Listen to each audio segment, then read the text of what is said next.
One of the things that's happening is, usually like when you do, we do the mentoring, the farther you get along, I set you up with a group because you have to do a deal together. And there's different reasons why I do that.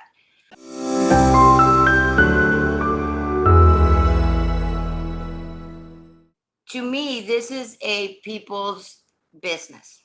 The more people you know, the more people you associate with and you do business, they'll bring you into more businesses. If you're easy to work with, if you're a pain, they're not going to want you, nobody's going to want to work with you. And that's happened many times. So you have to learn how to be able to do business with everybody.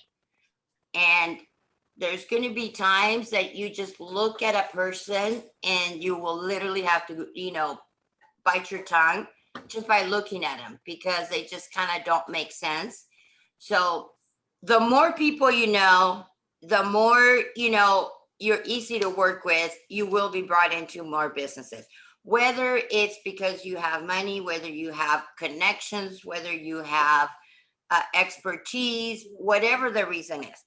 And every part of it, you get paid, whether, it's a deal you're working with